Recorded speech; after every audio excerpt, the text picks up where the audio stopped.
Hey everyone, अगर आप मेरे चैनल पे नए हो या मेरे वीडियोस को पहली बार देख रहे हो तो मैं आपको बता दूं कि मेरे इस चैनल पे स्पेशली कम्युनिकेशन स्किल से रिलेटेड एक 21 डेज का चैलेंज शुरू किया हूं, जहां हम ऑथर इयन टोस्क्वाई की book 21 days of effective communication की हेल्प से अपनी कम्युनिकेशन स्किल को बेटर करने का चैलेंज एक्सेप्ट किए। बेसिकली इस बुक में ऑथर ने 21 डे वाइज कम्युनिकेशन के अलग अलग सिनेरियो और फ्रेमवर्क को बेटर करने के लिए कुछ सिंपल और इफेक्टिव टिप्स बताए। अब अगर सारे 21 डेज एक ही वीडियो में मैं एक्सप्लेन कर देता तो वो वीडियो बहुत बड़ा बन जाता और शायद इतना इफेक्टिव भी नहीं होता। इसलिए मैंने फिर डिसाइड किया कि इस पूरे 21 डेज के चैलेंज को हम 3 पार्ट में सीखेंगे, सो दैट हर दिन के चैलेंज को इफेक्टिवली प्रैक्टिस करके इम्प्लीमेंट कर सके।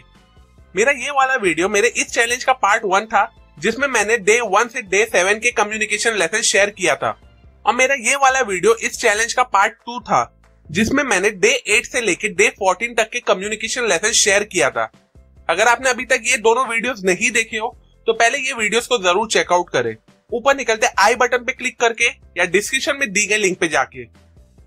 आज का वीडियो है इस चैलेंज का पार्ट 3, जिसमें मैं डे 15 से लेकर डे 21 तक के इंपॉर्टेंट कम्युनिकेशन लेसन शेयर करूंगा।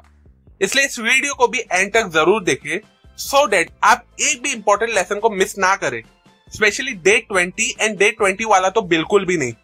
So now let's begin. Day 15, master the art of communicating via email.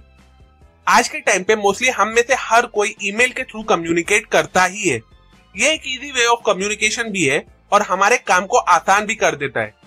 लेकिन मैसेज भेजते वक्त एंड इवन मेल करते वक्त हमें ज्यादा अलर्ट होके अपनी बातों को कम्युनिकेट करना चाहिए, क्योंकि एक रिसर्च से पता चला है कि 50% टाइम्स लोग मेल के टोन और मीनिंग को मिसजज कर देते, और इसलिए इस चीज को अवॉइड करने के लिए ऑथर इस बुक में कुछ सिंपल टिप्स बताते हैं जिसे हमें फॉलो करना चाहिए ईमेल ड्राफ्ट करते वक्त, सो दैट हम उसे इफेक्टिव बना सके। मेल की सब्जेक्ट लाइन में मिनिमम वर्ड्स रखो और up to the mark type subject लिखो। मेल ड्राफ्ट करो तो ये इमेजिन करके करो कि सामने वाला इंसान वो मेल आपके सामने पढ़ रहा है, सो दैट आप प्रॉपर इफेक्टिव वर्ड यूज कर सको। अगर मेल पे कोई अटैचमेंट लगा रहे हो तो उस अटैचमेंट को नाम दो, सो दैट सामने वाले को वो नाम पढ़ के समझ आ जाए कि ये किस चीज का अटैचमेंट है। दिन में हम 2 या 3 टाइप के ही मेल भेजते हैं, उस टाइप का एक टेम्पलेट बना के रख लो, सो दैट आपका टाइम भी सेव हो सके और मेल भी इफेक्टिवली ड्राफ्ट हो। Last but not the least, जितना हो सके उतना अपने मेल को सिंपल रखो, सो दैट एक भी वर्ड मिसअंडरस्टूड ना हो। और जब भी मेल भेजो एक बार जोर से जरूर पढ़ो, सो दैट आप उसकी टोन को इमेजिन कर सको। Day 16, stop putting yourself down. ऐसा कई बार होता है कि हमें पता होता है कि हम पर्टिकुलर काम कर सकते, लेकिन फिर भी लो कॉन्फिडेंस की वजह से या हमें कई बार लगता है कि हमें पहले इंप्रूव करना चाहिए खुद को, और इसकी वजह से हम उस काम को मना कर देते। हम डाउन टू अर्थ रहना चाहते हैं अलग अलग रीजन की वजह से, जैसे कि हम एरोगेंट नहीं दिखना चाहते, हमारे पेरेंट्स से हमने ये बिहेवियर सीखा है, या हमें फेलियर से डर लगता है। अब इस टाइप के नेचर का इम्पैक्ट स्पेशली हमारी ओवरऑल कम्युनिकेशन स्किल पे ये होता है कि इस बिहेवियर की वजह से हम वैल्यूएबल अपॉर्चुनिटीज को लूज कर देते, जिसकी वजह से हमें और वर्स फील होने लगता है, और कई बार हमारे इस बिहेवियर की वजह से सामने वाले को फील होता है कि हम उसे जज कर रहे। अब इस चीज को ओवरकम करने के लिए ऑथर हमें इस बुक में 2 चीजें फॉलो करने बोलते हैं। पहला, वीकनेस को ऑब्जर्व करो, नोट डाउन करो, बट ओपनली कन्फेस मत करो। दूसरा, अपनी थिंकिंग को चेंज करो। आपको पता है प्रॉब्लम है, तो उस पे फोकस करने की जगह उसके सॉल्यूशन पे फोकस करो। Day 17, ask someone for advice. जितने भी सक्सेसफुल लोग हैं उनकी लाइफ को अगर आप ऑब्जर्व करोगे तो आपको देखने को मिलेगा कि उनकी लाइफ में एक एडवाइजर होता है, जो उनकी लाइफ की अलग अलग सिचुएशन में उनको एडवाइस देते रहता है, जिससे उनकी बहुत हेल्प होती है और उनका बहुत सा टाइम सेव होता है। एडवाइस मांगना कोई भी बुरी बात नहीं है, इससे आप अपना बहुत टाइम सेव करते हो, स्पेशली जब आप एक ऐसे इंसान से एडवाइस मांगते हो जो उस फील्ड का एक्सपर्ट है। अब प्रोडक्टिवली एडवाइस मांगने के लिए ऑथर इस बुक में कुछ सिंपल स्टेप्स फॉलो करने के लिए कहते हैं। एडवाइस मांगते वक्त अपना ऑब्जेक्टिव क्लियर रखो। जिस चीज के भी रिगार्डिंग एडवाइस मांग रहे हो उससे रिलेटेड पहले कुछ कॉन्टेक्स्ट दो। उन्हें बताओ कि एडवाइस के थ्रू आप क्या अचीव करना चाहते हो। उन्हें पहले ये भी बताओ कि अब तक आपने क्या क्या कर चुके हो। और लास्टली उनकी एडवाइस के लिए उन्हें कॉम्प्लीमेंट जरूर दो। Day 18 shut down nosy people. देखो, क्यूरियस होना अच्छी बात है, लेकिन कुछ लोग क्यूरियोसिटी के चक्कर में कई बार इतने बकवास क्वेश्चन पूछते हैं कि उसकी वजह से हमारा माइंड और हमारा ओवरऑल मूड बुरी तरह से फ्रस्ट्रेटेड हो जाता है। और इसलिए अपनी प्रोडक्टिविटी बनाए रखने के लिए ऐसे लोगों से, स्पेशली उनके बकवास क्वेश्चन से छुटकारा पाना बहुत जरूरी है। और जो आप इजीली कर सकते हो कुछ सिंपल स्टेप्स को फॉलो करके, जो ऑथर ने अगेन इस बुक में बताए। जैसे कि अगर आपको लगता है कि सामने वाला इंसान बोर हो रहा है इसलिए ऐसे क्वेश्चन पूछ रहा है, तो उन्हें कोई काम दे दो ताकि वो बिजी हो जाए। उनका क्वेश्चन उन्हें ही फ्लिप करके पूछ लो ताकि वो सोचने में बिजी हो जाए। उनके क्वेश्चन का इतना बोरिंग तरीके से आंसर दो कि वो वापस से आपसे क्वेश्चन ही ना पूछे। देखो, हर क्वेश्चन को पर्सनली मत लो, लेकिन अगर लिमिट क्रॉस हो रही है तो फौरन उन्हें टोको। ये स्टेप्स को फॉलो करो एंड आई एम श्योर आपको बकवास क्वेश्चन से जरूर छुटकारा मिल जाएगा। डे 19 पुट टुगेदर अ परसुएसिव मैसेज। आप में से कुछ लोग ऐसे जॉब करते होंगे जहां उन्हें हर टाइम अपनी टीम या अपने आसपास के लोगों को इंस्पायर, मोटिवेटेड रखना पड़ता होगा, सो दैट वो गोल्स और दिए हुए टास्क को प्रोडक्टिवली कंप्लीट कर सके। वेल, इस चीज को इजीली करने के लिए ऑथर कुछ स्टेप्स को फॉलो करने के लिए कहते हैं। जैसे कि कुछ इंटरेस्टिंग स्टोरी बता के उनका अटेंशन ग्रैब करो। उन्हें पहले बताओ कि करंट सिचुएशन को चेंज करने की नीड क्यों है, फिर ये भी बताओ कि उस नीड को आप कैसे सेटिस्फाई कर सकते हो।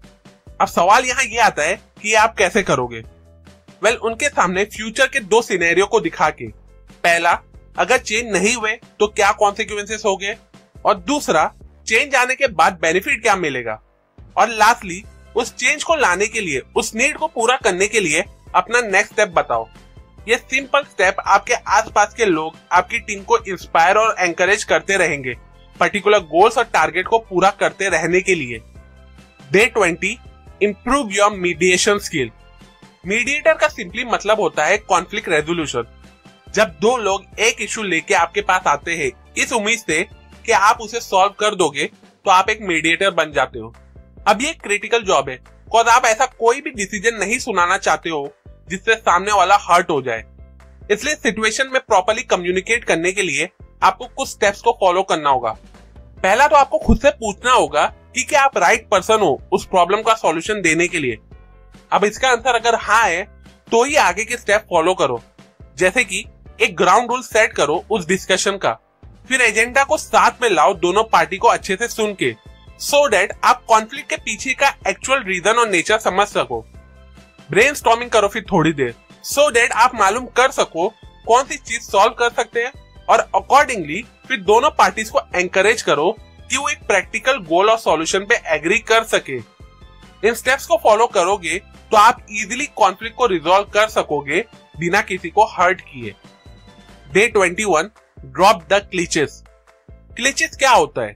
बेसिकली ये कुछ कॉमन फ्रेजेस होते हैं जो हम रेगुलरली यूज करते हैं, जैसे कि smooth as silk, action speak louder than words, what doesn't kill you makes you stronger, it's not rocket science, he is not a happy bunny and it's a big ask. अब इन phrase को use करना problem नहीं है, problem ये है कि इन phrases को हम इतना यूज करते हैं कि उनका इफेक्टिवनेस खत्म हो गया है। तो वेल, ऐसी सिचुएशन में क्या करें? सिंपली क्लिचेस को कम यूज करो या उसे मॉडिफाई करो।